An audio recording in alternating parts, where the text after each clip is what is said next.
Well, hello, fellow plant people. Welcome back if you're returning to my channel. If you're new, my name is Jen. I go by the Leafy Geek here and also on Instagram. And I am going to do kind of a chat and chore video, I guess.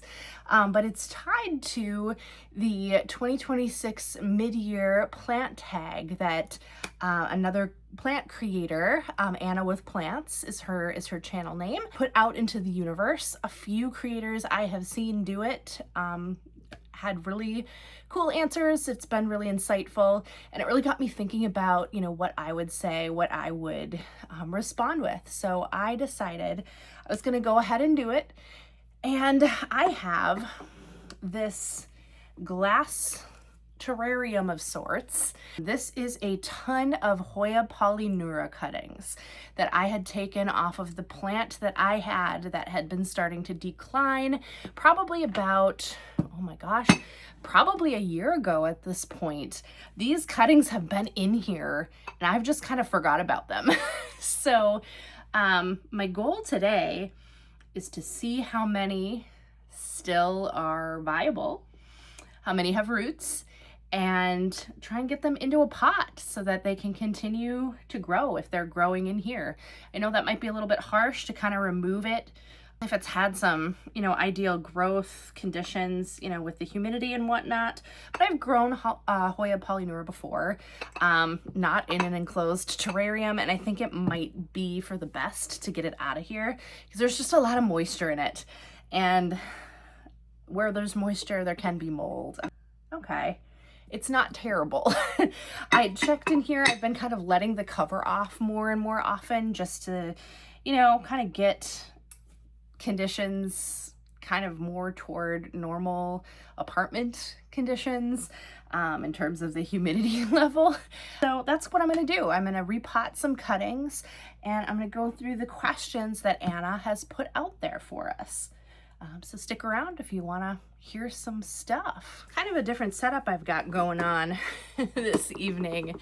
I am in my living room. Some of you may recognize this from a plant tour or two. I think I'm gonna lay a towel down, a non-showering towel. I don't use this to shower. It's really to, clean up that lady when she's out in the rain. You can see hound dog in the background there. Probably catch a glimpse of the state of my living room and all of hound dog's toys and stuff. But you also, well, you can't really see it, but I have got a plant display that I will be featuring in a video coming up fairly quick. It has some really cool plants on it, so more to come with that. But I've got my towel, I've got my cuttings, my Hoya polyneura cuttings, I've got my bucket o mix. It's a pretty fluffy, barky mix that I use for my Hoyas, mostly orchid bark. And I've got my computer with some questions, so let's get into stuff. First, though, I'm going to try and take out as many of these cuttings as I can. Wow, look at that. I've got one really good one. I don't know if you can see that. But what I have these growing in is sphagnum moss. I do see some cuttings that did rot, and there's some, I'm gonna try not to breathe this in because there is some white moldy looking residue in here, but I am gonna try and get out the cuttings that I can here. If they're not too deeply rooted in, I hope not. Just kind of try and pull out the medium as best we can. I really shouldn't have waited this long to do this. This has been a period of time where I was just kind of on autopilot and not really doing a whole heck of a lot to preserve. Okay, we're just gonna take it all out in one big chunk because that's what it wanted to do. I think for the most part, I'm gonna try and maybe get some of the stuff that looks a little sus. Get that back in here so I can just forget about it for another hour or so. I'll dispose of this appropriately, don't worry. But just kind of want to see what I got going on here. So just gonna move this. Now we're left with a lot of sphagnum moss that appears to be growing, and at least 1, 2, 3, 4, 5, 6 cuttings, 6 Hoya cuttings that I am a little cautious about untangling here, because it looks like they're just very, very well rooted into this moss, and I do not want to do too much damage. Some damage has to be done to separate them, and that hurts. So I may just kind of gently tease them apart here and see if we can answer the first question. Best plant so far this year. Best plant is an interesting turn of phrase, because that could mean best growing plant. It could mean just your general favorite plant. You know, what is that definition? What does that mean by best plant? What's the context? I think for me, probably the best plant that I have in my collection right now in terms of just reliability, I think that's a really good way for me to frame this question, because I've had some pretty gnarly plant experiences over the last, 6 months to a year. And I've just had a plant that I've been able to just rely on and really just kind of does the job. I really don't have issues with it, and it can take a little bit of neglect, and that is my staghorn fern. I'm gonna try and insert some bee footage right here. Look at that, beautiful. All the way around. 360 degrees of awesome. These fronds are really kind of standing out. This is probably, I want to say, some of these are like almost 20 inches. Some of these fronds.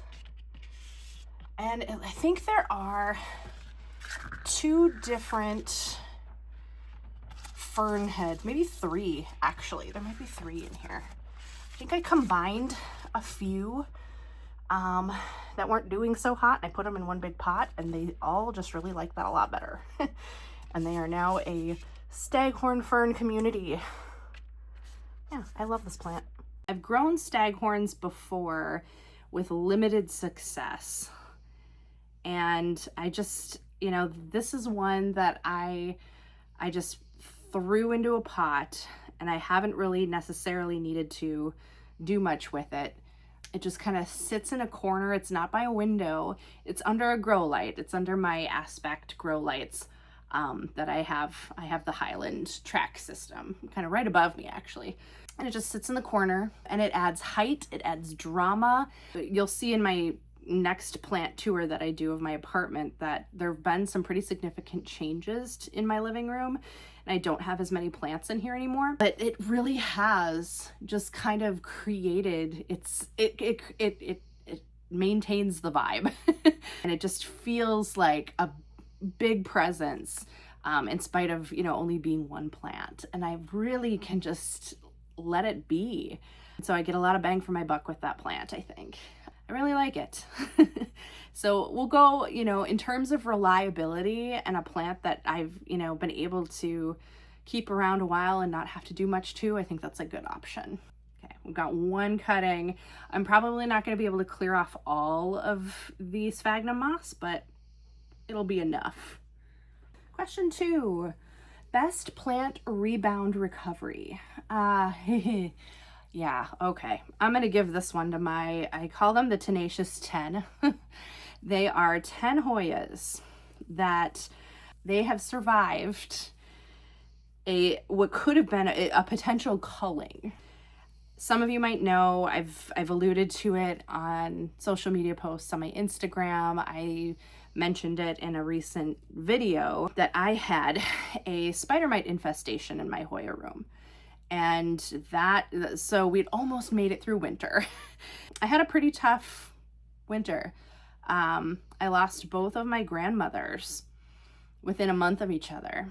So right around Christmas and then over the New Year. And that kind of threw me. It's a big loss. So I didn't really have a lot of energy or a lot of like extra effort or motivation to maintain some of my plants the way that I probably should have. And definitely suffered the consequences of that. Ended up catching just a really advanced spider mite infestation. And I have used a number of things in the past to kind of try and prevent pests or tackle certain, maybe pest issues with, like natural predatory mites I've used before. I really like that option, but it felt very immediate. It felt like something needed to be done right away. Otherwise, I was going to lose my entire collection of 100 hoyas, right around 100. I treated all of them, scrubbed the leaves, scrubbed the stems, got different soil.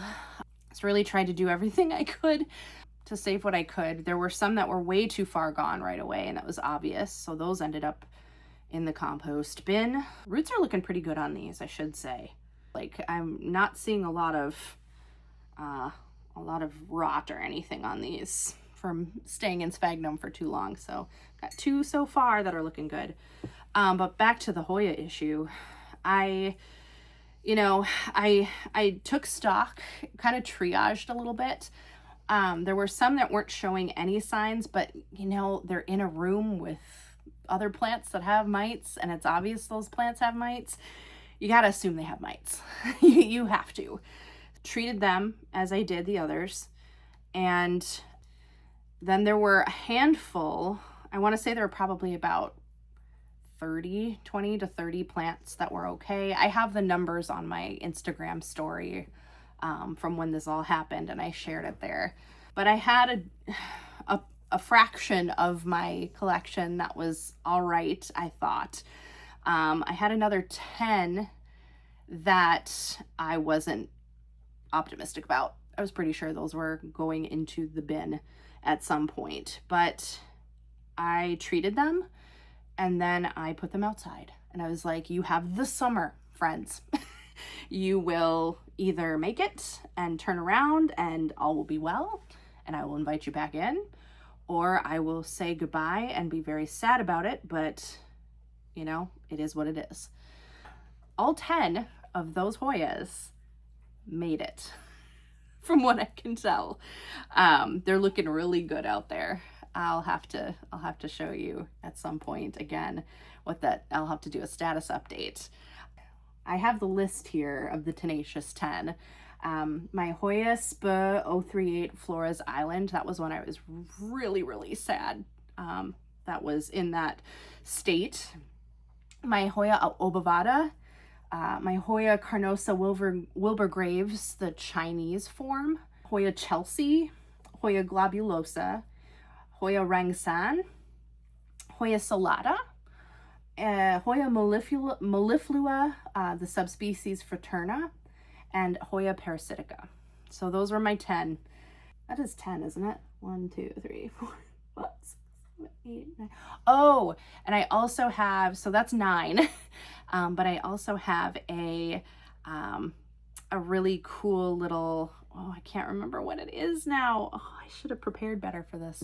It's a fairly common one. I think it used to be Hoya gracilis. I think it goes by a different name now, but that one was also struggling a bit, and I have that outside as well, kind of hanging on a little hanger outside on my patio, and leaves are firming up. So those are my 10. I'm gonna give that credit to. I should probably also credit myself a little bit for being resilient and persevering through that craziness, because that was a lot. Just to kind of catch us all up here, 3 cuttings that I will be planting so far, and it looks like there may be a couple additional ones here. It is warm in my apartment, man. Shouldn't be touching my face with this mess. It's warm in my apartment because I have a crested gecko. I'll have to do a video on her soon. But I've had Bean, my crested gecko, for about last September I got her. So almost a year. I haven't really shared much on YouTube. I haven't filmed a video with Bean because just we're still in kind of like the taming. We're still building our relationship, and she's not really handleable right now. She's a crestie, and cresties are unique in that they don't necessarily need a basking light. They're really, really adaptable, and they do great at room temperature. Actually, if it's too hot, it can hurt them and they can die from temperatures that are too high. But with Bean, I try and keep my apartment temperature around 74. And I think with, some recent rain we've had here, it's very muggy outside. And so I'm feeling that inside. And when, that humidity level goes up in the house and I'm moving around and filming and things are a little bit crazy. So, I have been building back up my Hoya collection for sure over the last couple of months, but something that I did want to get back into, I had tried growing these plants with some success in the past and then let go of them a bit. But I do want to get back into them because I feel like I have the right setting and conditions for them, the right setup for them, is Huperzia. And that is essentially like a tassel fern. I feel like those are growing in popularity lately. I've seen quite a few videos on them actually, fairly recently. I acquired a few, so I think I'm really just kind of getting into like the tropical epiphytes again, like the non-Hoya tropical epiphytes. I have a few Huperzia. It's such a hard word to say. And then I also, have been, working on my epiphytic cacti collection again. That kind of dwindled. I have some from, several years ago that are still around, but I'm kind of building out that collection again too. So that has been some wish list plants for me, some Ripsalis, and then some Huperzia. So I'll have to show you those in an upcoming video. Actually, if folks have not already voted, I have a community post here on my channel, kind of asking people's opinions about which plant collection they would like me to feature first. I am going to be dividing up my general houseplant collection into that tour. I'm going to be dividing that up into like collections based on family or like, type of plant, genus specifically. So please do feel free to put in your feedback on that little community post. There's a poll over there. All right, here's another. I think this is it. I think this is all I got. I don't know. I don't think I should reuse the sphagnum moss. I hate to like let it go. And it doesn't seem to have like any growth that shouldn't necessarily be in it. There was some, there were just some kind of decaying cuttings that were in, on top of the moss that I separated right away, but the moss itself looks pretty decent. I just hate to waste it, but we'll see. I might just have to let it go because that's a lot. Anyway, where was I? Oh, we were talking about crossing wish list plants off your wish list. So definitely, I'm interested in, kind of Ripsalis have always been really just interesting plants to me. Jungle cacti, epiphytic cacti, tropical cacti. I have quite a few videos on my channel around those, like in my earlier days of collecting them. So, I know a lot's changed, and that's the fascinating part is like they're really a plant variety or a plant type, a family of plants that, not a whole lot was known about them in the hobby for a while. And, there are a few really cool channels out there. One of the channels that I follow for a lot of information, they're aptly named Epiphytic Cacti, so find them. It's just a lot of really good information and, keeping up with the taxonomy and how, these plants are published, it's really fascinating.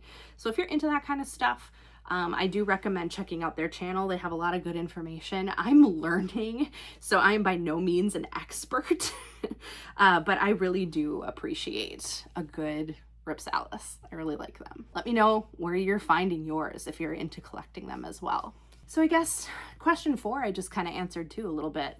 Any new plants that caught your interest? Newish, I mean new old, kind of circling back around to Ripsalis and epiphytic cacti and really appreciating them. Remembering why I liked collecting them. So that's been fun. I think we can just kind of scoot on to question 5. Biggest plant surprise or unexpected discovery, good or bad? I guess, I mean, this might be kind of a cop-out. I think I was surprised about how resilient, I knew Hoya were resilient plants. I guess I just didn't realize like to what extent their resilience extended. That kind of, again, circles back to this crazy thing that happened to me and my Hoya collection over the last several months. So I would really probably attribute my biggest plant surprise to how, again, don't do this, you know, learn from what I did and then don't do it. If you're in a place where you aren't able to focus or generate the needed level of discipline or motivation to care for certain plants, and I guess Hoyas in particular in this example, and time passes and they do experience neglect, all is not lost. If you're able to kind of circle back to them, it's scary and disappointing when you have to let go of multiple plants, a significant fraction of your collection. Like I said, I think right now I am sitting right around 50 Hoyas, cautiously optimistically that I'm, you know, going to be able to kind of carry forward in my collecting from the original 100. Of course, I've gotten some new plants since then, but like out of the 100, I lost half my collection, and that's scary. You know, that's a lot of time and money. I think it could have been a lot worse. It really could have been a lot worse. And the fact that I had close to 50 plants tough it out with me, it's comforting in a way. It has kind of renewed my resolution to be more of a caretaker, or a, you know, just more of a conservator of their health and well-being, because a lot of these plants aren't common, and, you know, they're endemic to very small corners of the world. And so I think that's renewed, that experience has renewed my appreciation of their tenacity, and also, you know, has boosted my resolve to be able to be a steward of their care. So I think that's my biggest plant surprise. Number 6, biggest plant disappointment. I think we know. Moving on. Number 7, new favorite plant care revelation or supply tool. I might go ahead, I'm gonna start putting soil in here and then get these situated. I might lean away from houseplant care for this question, because many of you might know, who've been around a while, many of you know that I am a gardener. I have a pretty substantial vegetable garden outside, and I've also been building up a flower bed in my yard with perennial flowers, leaning into native plants a little bit more. Have done a lot of outside gardening. That runs in my family. I think I was a gardener before I was a houseplant collector. So I think my question, or my answer to this question, is going to be a gardening answer. I love starting my own seeds. So most of my garden every year is grown, at least my vegetable garden is grown from seed. With my flower bed, I'm moving toward perennial, so won't have to do as many annual seed starts for that these coming years. But for vegetables, I tend not to buy plugs or like the seed starts that you find at like the nurseries or the farmers markets earlier in the spring. Because I start my own seeds, I had to kind of figure out what my setup was going to be, and I tried a number of different methods. And what I've landed on that works for me the best, that I enjoy the most, are making soil blocks. So you're using your seed starting medium to kind of compact and create these blocks that then you put the seeds in, and you kind of stack them on a tray, and then you can just go ahead and like bottom water those and let, you know, the osmosis happen with the water kind of leaching into the soil up through the bottom of the block that you create. And then the roots of your seedlings tend to naturally air prune because they'll kind of grow out and hit the air, and then that kind of prompts the roots to grow more kind of bushy from like from the crown of the plant, or the plant that's in progress. So I really like my soil blocks and that method of seed starting. And so I have this little tool. I should go get it. Wait. Show and tell time. I have my soil blocker right here. So basically, you just pack these little cells full of your seed starting medium, your soil, and then you pack them all in, and you push this little handle, and oh, that's a terrible noise. You squeeze out the blocks into your tray. And they're set up, I don't know if you can see that, but there's kind of a divot in the center of each block, and that creates like a little depression in the top of your block where the seeds can go. And so if you have seeds that you're starting that require light to germinate, you can just kind of leave them in that little divot and they'll germinate. Or if you need to just kind of cover them up, you can do that too. It works brilliantly. I really love seed starting with this method. So I've got 1, 2, try and plant them so that they're all kind of, you know, the lengths of their roots are a little bit different and variable. But I'm just going to try and get them into the pot so that they're mostly at an equal height here. Just try and navigate all these in here. Most aesthetically appealing plants.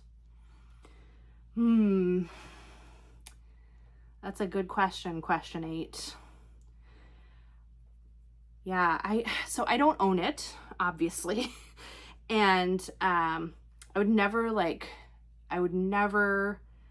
own it up here in zone 4B because it would promptly die come its first October in Minnesota. But I really, really love the vibe of the saguaro cactus. It's pretty iconic.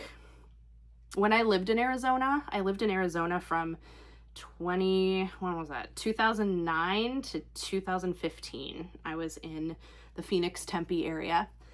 And when I was there, you know, you could just people had it in their yards for landscaping and whatnot. Need a little more soil in here. They had them in their yards for landscaping, but you could get, you know, maybe 20 minutes outside the city, heading up toward, you know, like Tonto National Park and like the Superstition Mountains, and they would just be everywhere, like everywhere. And you were basically in a primeval desert forest of giant cacti, and they're just really cool. Like they don't grow their really kind of trademark, oh, this is a mess, their trademark arms. They don't start growing those until they're at least 100 years old. So it's just like they're the epitome of like timelessness and patience and permanence. And I love them. I love them so much. This is tough.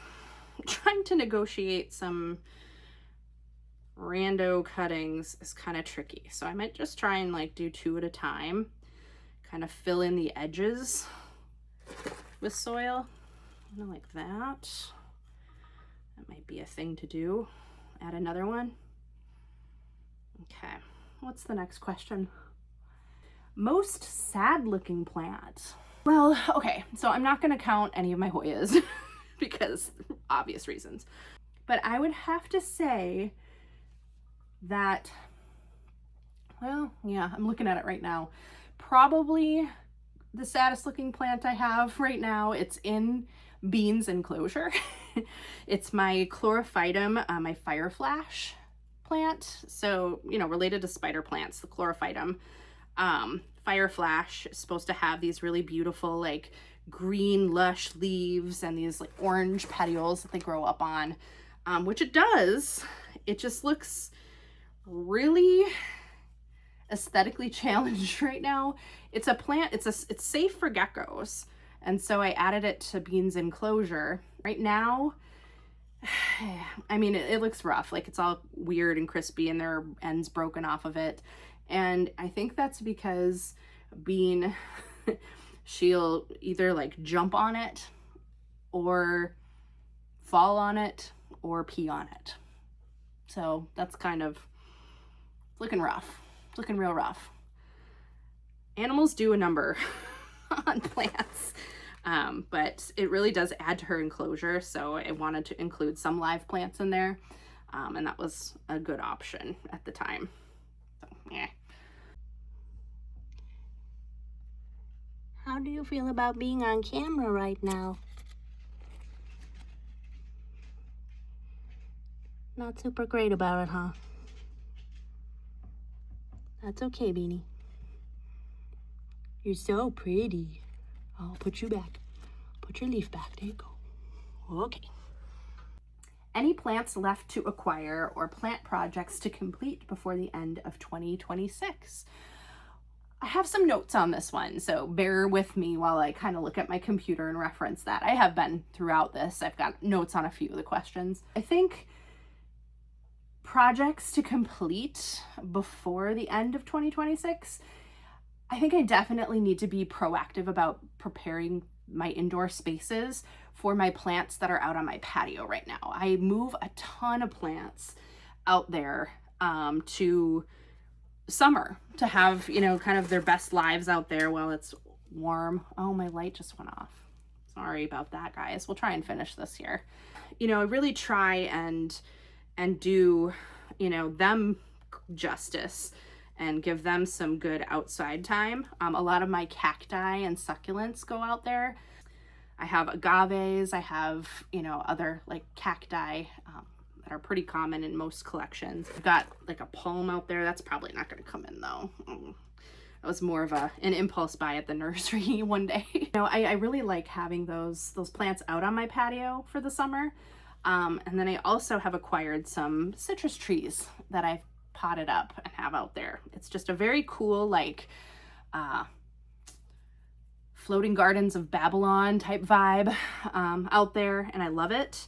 I love having vegetation out there. I love having, you know, leafiness out there and plants, but it's got to go somewhere when the temps start dipping towards 0. My succulents and like all of my like smaller plants go into my grow room, where I have, you know, a good setup with artificial lights, with grow lights, and most of them, all of my, you know, I didn't lose any last year as they overwintered, and they all overwintered. Like my agaves all overwintered fairly well.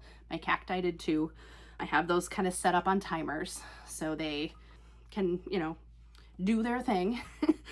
My potted trees, I have a few trees that need a degree of dormancy. So I have to kind of assess when they are kind of ready for that dormancy, and then maybe prune them back a little bit, maybe not, just let their leaves drop. And then I have to put them in a cool, dark space in my garage to be able to just overwinter where they're not gonna freeze. And then when spring comes around, I'm gonna bust them out and hope they leaf up again.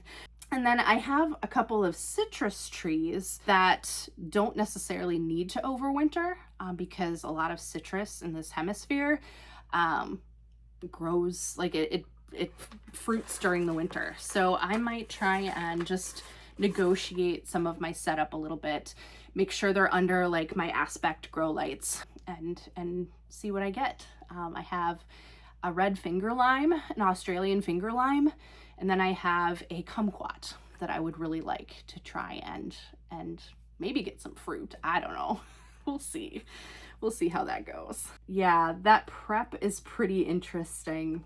Everything needs a thorough dose of pest control before they even come back in. Not taking any chances with that again. Just not gonna do that. I think my main motto really is every plant has a place. And so even though these plants were able to be in a different place, with maybe more optimal conditions for a few months, they will come back in and I will create to the best of my ability the conditions that they will survive through the winter with. Yeah, I do have ferns out there too. That's gonna be a big question mark. There are a lot of ferns. I can never resist a good patio fern for the summer. And the ones that I get, I have tried to bring inside before, and they do okay for like a few months. And then they go, it's too dry, I don't like. And then they just start to lose all their leaves. So we could try that again. I always feel bad letting them go when it gets cold and just letting them, okay, you know, I got you for the intent, the number one purpose that you were going to have was to just live outside the summer. But then summer ends and I go, no, you're not done yet. I'm gonna try and keep you alive. And it's just a struggle for me. So I might try and rehome them. We'll see. But I only have a handful of ferns. I think I have 4 ferns that we can try and do something with. I'll let you know. I'll keep you posted on that.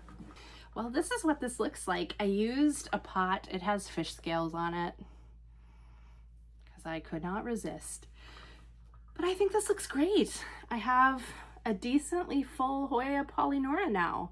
So I will water this and kind of clean it up, get the rest of the sphagnum moss residue off of it, but so far so good. We'll just have to see if the roots were viable enough. They looked pretty good. There was a lot of sphagnum moss kind of attached to them, so we'll just give it a rest, give it lots of water, not bug it too much anymore, and go from there. So I'm happy with that. Fun little project. Now I just have this mess to deal with. I'll just hide it for right now. Out of sight, out of mind. We have 2 questions left. Any new plant hot takes or controversial opinions? Interesting. Yes. Okay. So I do have one. Maybe. I don't know if it's controversial.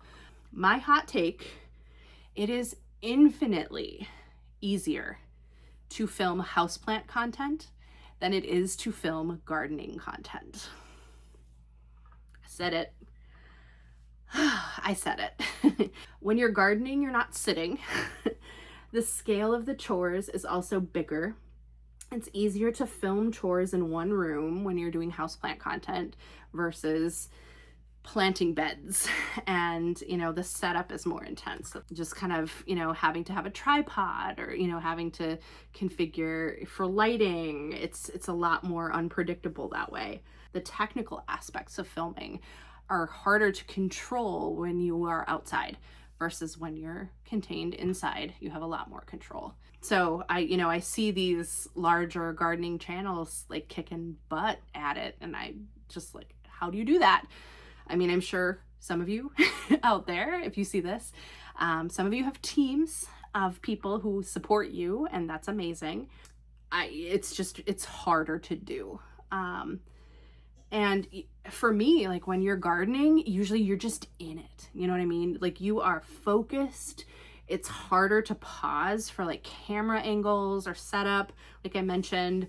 And kind of, you know, factoring on all that stuff when really you just want to get in there. You want to get in there and dig out the weeds, or sow the seeds, or configure your planting, or harvest. Like there's just a lot that goes into it, and you have to be so in the moment and present for that it's hard to kind of pull yourself out as a filmmaker or as a creator, a content creator, to capture some of that while you're just so in it. So that's my perspective on that, of course. I don't know how other people feel who've kind of done similar things where they've started maybe with houseplants, they've gotten into gardening, or vice versa. I don't know. Like, my channel started as a houseplant channel. I remember, I think I started mine, it was like winter of 2019. I think I filmed one video in like the winter of 2019, and then COVID hit, and I was like, well, okay, we're gonna start filming houseplant stuff. I'm gonna start getting more houseplants. And I did very quickly. But my channel did start as a houseplant channel. I've wanted to switch over though. Like, I quickly realized that I did want to switch over and provide some gardening content. For me, it's just, I have a very rich family history of gardening, and I've learned a lot from the gardeners in my family. There's just a lot of good knowledge that I want to share. Science of gardening is really fascinating to me. So it's just been something that I've wanted to do, but like, I understand, it takes a lot, again, to successfully film gardening content. It took a lot out of me when I was trying to do it. I would be kind of exhausted, honestly, and not feeling like I was my best on camera, just because I was doing like manual labor, trying to get stuff planted and done out there. And, my garden season isn't that long either. It's only like a couple of months. So it's like, I can't make that shift fully, right? I can't just be only a gardening channel, because 9 months out of the year, what would I talk about? I don't know. And, it's interesting too, like, when you are a content creator on YouTube specifically, it's interesting because you'll collect an audience, and then if you change things up, and some people are great about it, some people kind of take the journey with you, but others are there for a specific purpose. They found the niche that they wanted to consume content from, and if you stop providing that content, they will move on. So my viewership on my videos declined, and I would say, for my gardening videos, they don't typically do very well as far as like viewership goes. So it's just an interesting experience. It's an interesting kind of perspective to have, that, as a small channel on YouTube, also too, I should just put it out there, like, my channel's been pretty inactive for a long time, just for a number of reasons. We don't have to go into those, but I sometimes feel, well, especially lately, I feel like I'm doing a lot of catch up now. Seeing new content creators out there that are, really kind of getting into this community, and they have been over the last couple of years when I've been out of the picture. And so I just feel like I'm doing a lot of catch up. I sometimes feel like I've missed the boat a little bit on YouTube community and building my audience. I'm never going to say never, and I'm never going to stop. Well, I shouldn't say never. I'm not, God, digging myself a hole here. I don't want to stop making videos about houseplants or gardening. I just need to figure out what the correct balance is for me. We'll leave it there. I really have a lot of fun though, filming and being a part of this community. So that's a good place to leave it, I think. One more. What plant trends have you seen this year so far? Yeah, I've seen some stuff. It's interesting. Like, I was just talking about that perspective of, leaving for a bit and then coming back, and things are new and different and changing. I've seen a lot of people downsizing collections. It's a big trend, I think, for a number of reasons. I know quite a few people have videos or have spoken to that phenomenon, so I won't necessarily dwell on it too much. But I do think that, people are out and about and doing more than when we all kind of trauma bonded during COVID with our plants and sharing those online. I am sad, I will say, I am sad that some of my favorite content creators aren't posting anymore, or not as much. They're pretty infrequent. So, I hope I hope you all are doing well and would like to maybe someday come back. But I do miss you. A whole lot of, I mean, where there's sadness there, or, you know, maybe a con, there's also the pro that there are so many more new faces that I have been able to see and watch videos around. So I think that's just a really fun thing to see, you know, that people are, it's all cyclical. People are discovering this hobby, are discovering what, you know, brings them joy about plants and getting into it and sharing it. And I love that. I love that so much. I've been around, even though I haven't been posting, I've been around like kind of passively consuming content on Instagram and here on YouTube, really mostly gardening content for the most part. It's just really exciting for me to see a bunch of new faces in the houseplant space. So I am encouraged, and, you know, I'm very encouraged to come back even now, you know, and see, you know, what there is to learn. There's always something to learn about plants. I know that. So fun trends for me just to see, specifically about creation. If we're talking about like plant trends, I don't know. I've seen ripsalis and jungle cacti being mentioned quite a bit more. I think I mentioned that in a previous question, but I've seen them on big channels being talked about and people being excited about them. So that's cool for me to see, because I love my epiphytic cacti, and I love ripsalis, and just, I don't know. I'm excited to geek out over a plant genus with people. So let's do it. Let's do it. That is it. We have hit the end of the mid-year plant tag for 2026. So thank you, Anna with Plants, for coming up with this and inviting anybody and everybody to participate. It's been fun. And I have a new Hoya houseplant all put together and ready to go on my shelf. I hope that everyone is doing well. And I will be posting, I'll be looking for people's feedback about which plant collection I should start with for my plant tour. And in the meantime, everyone take care and enjoy your plants.